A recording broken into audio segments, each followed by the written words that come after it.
Hey there, and welcome back to another training session. Hopefully, you all had a great weekend. I was away on Thursday, Friday, and Monday because it was a bank holiday. Luckily, managed to have a bit of sun in the UK, so hopefully got a little bit of a tan. So yeah, hopefully everybody had a great weekend. So obviously today is Tuesday, so obviously with yesterday being a bank holiday, we're doing this training session a day later. So hopefully we get plenty of people in to get advantage of this training and also to ask any questions that you might have. So the training today is all about internal link building and why I would definitely recommend putting a bit of time and effort into making sure that your internal linking structure is doing really well, and that you are, creating content to support your main content that you then link into. So we'll start in just a moment, just give it a bit of time for some people to join us. Obviously, if you've got any questions, please do put them in the comments, and I'll be more than happy to answer them towards the end. Excuse me. And if you are watching the repeat on YouTube, don't forget to like, comment, subscribe, all that good stuff. Give YouTube algorithm what they want to see. So yeah, we will get started, and then yeah, anybody that joins in can catch up from there. So internal linking building. So let's go into the screen. So what we're going to cover is, so we're going to go through quickly what is internal link building, why it's important to internally link to your content, go over the different types of internal links that you typically see on a page, what pages you would typically build internal links to. Then we'll go through content hubs and supporting content, how you can then power up your internal links with obviously additional backlinks. We'll run through Link Whisperer plugin, and then there'll be a bit of time for any questions that anyone might have at the end of the training. It's going to be, I'd expect, a fairly short training session. I can't imagine it'll go past more than half an hour. And the last couple of training sessions that we've done have been a lot more in depth, and they've been quite big trainings, so they've lasted quite a while. So this one should be a little bit shorter. So yeah, hopefully you do get a lot of information from this. And like I say, any questions, just pop them in the comments, and I'm more than happy to answer any of those. So first of all, what is internal link building? I mean, simply put, it is literally linking internally. So linking one piece of your content through to another piece of your content that is generally related. And that is all it is to it, really. It's very, very basic and very simple in what it actually is. So why should we actually do internal linking? There's four main reasons. It obviously helps Google to crawl your website and find new content. So if you're actually linking through to your new content from previously indexed content, as Google crawls that initial content it's already crawled, it's going to follow those internal links and then crawl your new content as well and get that indexed. So internal linking is just going to help that Google spider go through your site and find all of your content and hopefully get it indexed. It's then going to make sure that there are no orphaned pages. Now, an orphaned page is basically a page on your site that has zero internal links going to it. So it has no links going to it at all. And that tends to be quite bad on an SEO perspective, because at the end of the day, you don't want orphaned pages. You want Google to be able to access all of your pages on your site. And then the only way you can do that is through following those links. So making sure you've got a good internal linking structure will make sure that you don't have any of those orphan pages. One of the main reasons why we do it on an SEO site is that it helps to power up other pages through passing link juice.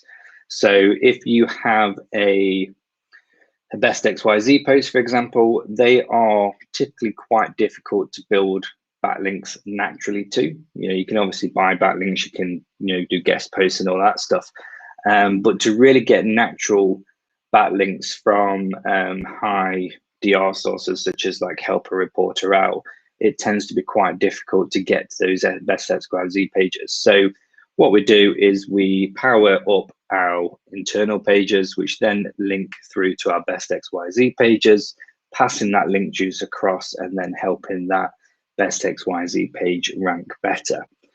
And then the fourth reason is that it actually helps to provide context and understanding of that page to Google. So Google are actually able to understand the relevance, the context of that page, which is therefore going to help it to rank your site better. You know, at the end of the day, we want Google to understand what each and every post of our website is about and the functionality of it and all of that good stuff. So having a good internal linking structure does help Google understand the actual context of that page. So like I said, not all internal links are the same. You know, if you see a typical post, you'll have your top navigation, your sidebar, your footer links, and then your actual content in the middle, in the body. And links to all those are not, you know, they're not the same weight basically to Google. So your top navigation links, your sidebar links, and your footer links are very low value when it comes to passing that link juice across. Back in the day, you know, a lot of people would have all of their related posts and whatnot in a list form on the sidebar, and that just doesn't really do a great deal anymore, other than help with user experience and navigation for the user. When you're doing a internal linking structure, so when you're trying to boost a page through internal backlinking, what you need to be focusing is on contextual links. So that is links from within the actual content itself. That's what's going to give you the actual boost from internally linking. And then it's basically what pages should you link to? So what should be your target page for your internal links to go to? Now, the most common is going to be your money pages, so your best XYZ pages, your product review pages. It might even be your lead capture pages. So if you have a really good, strong lead capture where you want people to sign up to a free ebook or free webinar or whatnot, and then go through a funnel, then that's also going to be a page that you want to have as a target. So really, you want to do internal linking to basically any page that you want to rank on Google. So more than likely, it's going to be your affiliate content, your money pages. Right. So next is obviously content hubs and supporting content. So typically how it works is you will have your target page, which is going to be your best XYZ page as an example. And then below that, you'll basically create a series of supporting content. So that is content that is there to support that main target page. So if we look at testosterone, for example, the target page that you're trying to rank might be best testosterone boosters for men, as an example. And then supporting content could be top 5 foods to increase testosterone, food that kills testosterone, how to increase testosterone naturally. It could be a specific ingredient. So these are all individual pieces of supporting content that is then kind of like a hub. So it's a hub of content around testosterone boosting, which is all there to basically power that best XYZ post. And I'll show some examples in a moment. Type of content is going to literally be your low competition, generic, informational kind of content, answering questions. You know, there could be one article on, like I say, what is the best foods to increase testosterone. So more than often, your supporting content is going to be generic content. Is going to be informative. It's not going to necessarily be affiliate focused or money focused. Finding ideas for the supporting content, you'd normally get that from your keyword research, so secondary keywords, low competition keywords. You'd get the ideas from sites such as Answer the Public. A lot of it tends to be like the question focused content. So here's some examples of internal linking, and I'll run through each of them with tips on basically how to make them as effective as possible. So the first one we have here is a, I can never pronounce this, to be honest, gynecomastia. So the target page is here. It's how to get rid of gynecomastia. So that's going to be a money page. That's going to be a typical best XYZ kind of page. It's going to have top products. It'll have information, and then it'll be, you know, potential individual product reviews as well, or overviews. And then around here we have individual supporting pieces of content. So each one of these is a supporting piece of content, and this is a content hub. So it's a collection of supporting content. So we have, you know, articles such as what is gynecomastia, what causes it, the symptoms, gynecomastia versus fat, weight loss, gynecomastia in men. So each of these is going to be a well-written piece of content on this subject, focusing on this keyword. And what will happen is we'll have this one here, and all of them will basically link to the target page. So they all link to the target page. And normally it's recommended to have that link as close to the top of the article as possible, just to show priority and to get it indexed quickly, and also to help funnel your traffic through to the actual best XYZ page as well. So that might be, you know, just a paragraph such as, you know, in this article below, you're going to learn exactly what gynecomastia is. If you already know what it is and you're looking to find out how to get rid of it, then check out this guide on how to get rid of gynecomastia.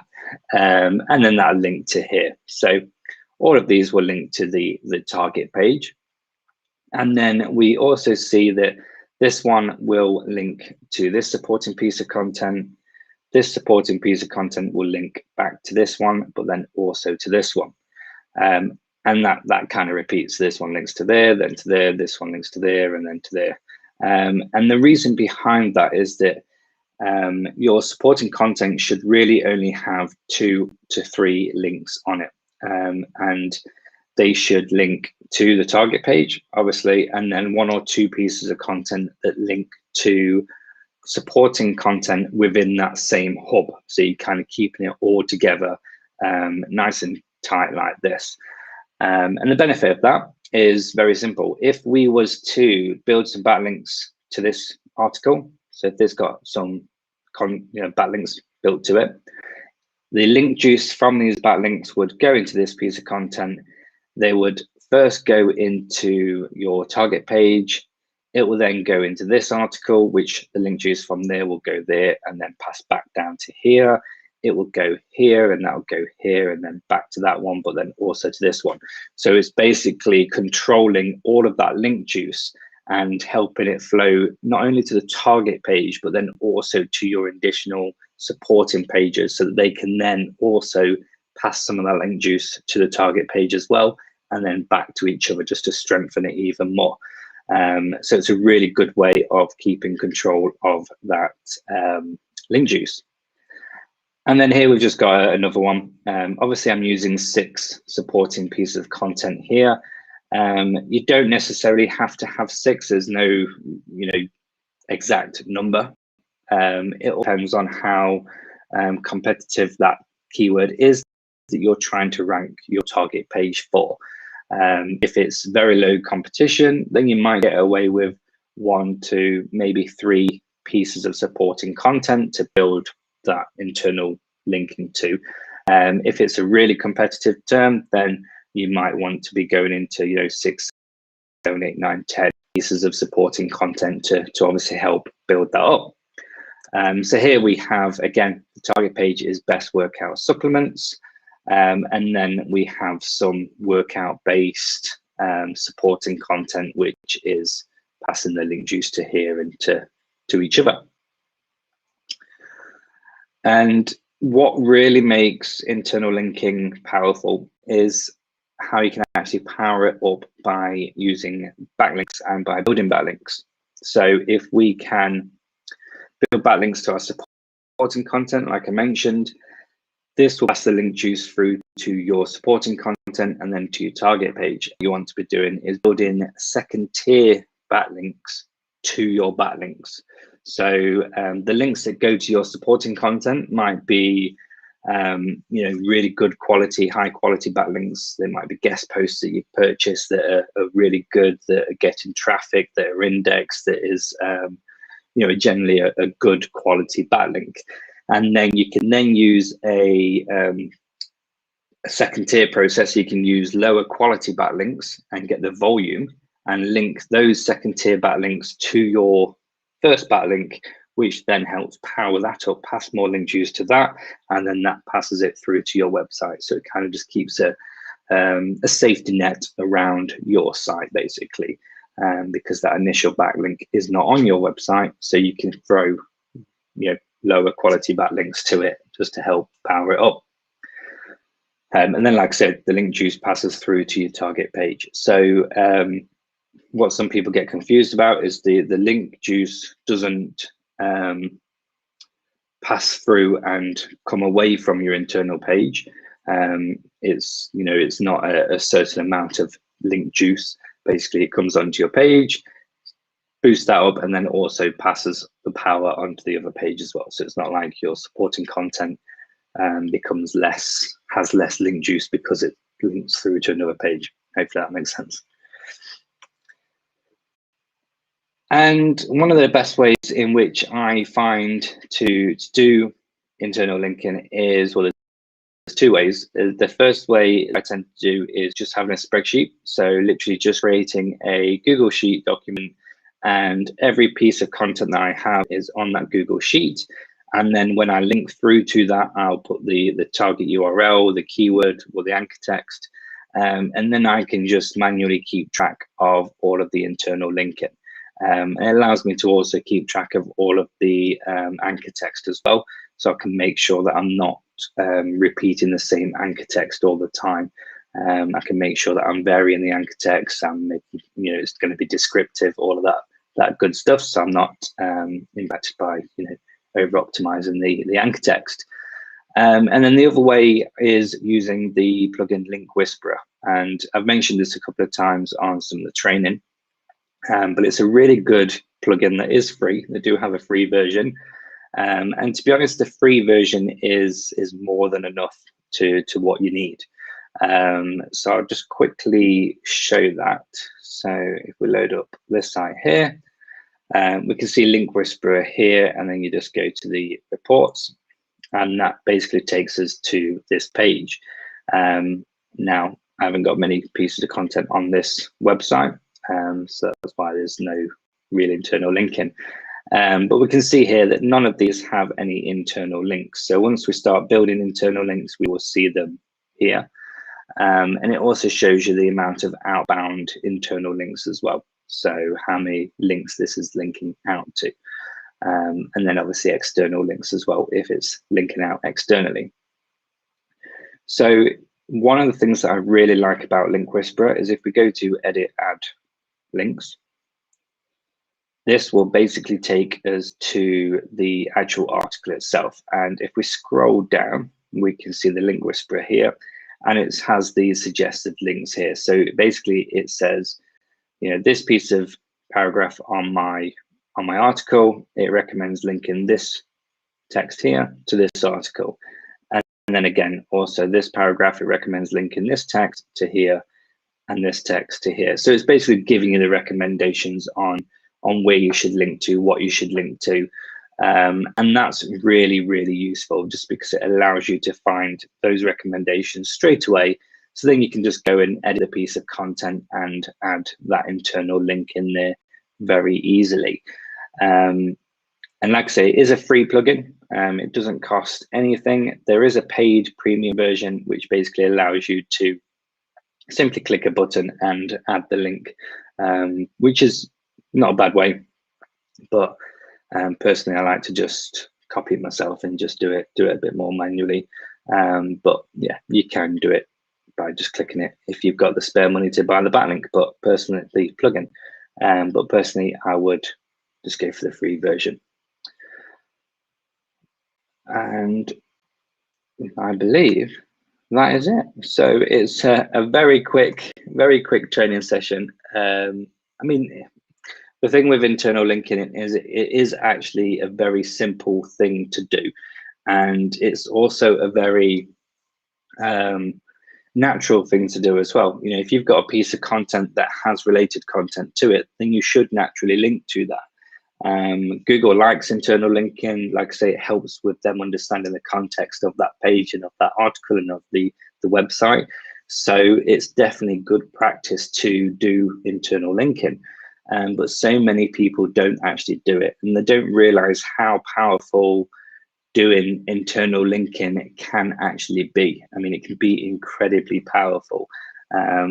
It can help sites rank with very few, if no, backlinks. Obviously, depending on the competition of the target page. You know, the lower the competition, the easier it's going to be to do with just internal linking, because you know, even the newest pieces of content have some power, have some authority.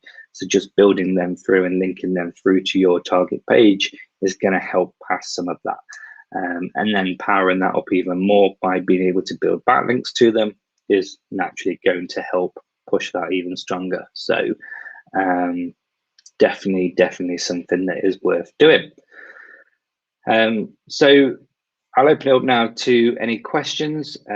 See, we've only got a few people on the training today. I think it's probably because it's a different day, so it's probably confused a few people as to the training. So hopefully, you know, if anyone is watching the recording of this that you find it useful, please do comment below, you know, whether you found it useful, helped you at all.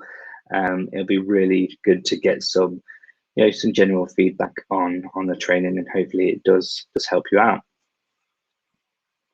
So I'll hang around for just another minute or so just to answer any questions that there might be.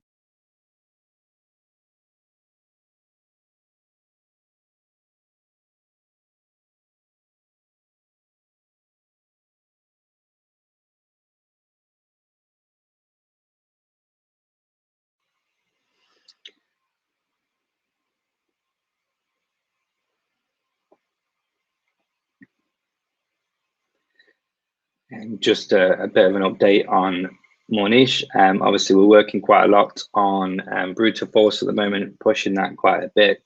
We obviously added the Psalms alternatives to it recently. We're updating the product pages. There's the new range coming out as well, the new additional supplements coming out. We pushed a few individual landing pages. So there is the testosterone specific landing page. We have the man boobs landing page. So here's some content ideas for that. So yeah, definitely a lot of stuff happening with Brutal Force at the moment. Definitely worth pushing, even more so with those 100% commission weekends. So yeah, we've got a lot of work going ahead behind the scenes as well on Connect, the new affiliate panel. That's obviously still in beta at the moment. So if you've not checked it out, make sure you go to connect.moreniche.com to see that area in there. And then we've also got the weight loss challenge as well, where you can obviously earn some really nice bonuses. So lots happening, and yeah, hopefully this training has helped. I'm going to be doing some more training obviously next week. I need to work out what the training is going to be on. So I've got to plan the next 3 or 4 weeks worth of training. So if there's anything specific you want to learn about, please do let me know in the comments, and I'll be more than happy to try and cover that as much as possible. Anything I don't know, I will go away and learn as much as I can. So yeah, hopefully it all does help. So I'll leave it there. Again, Feel free to comment, like, subscribe, all that good stuff, and I will see you next week. So bye for now.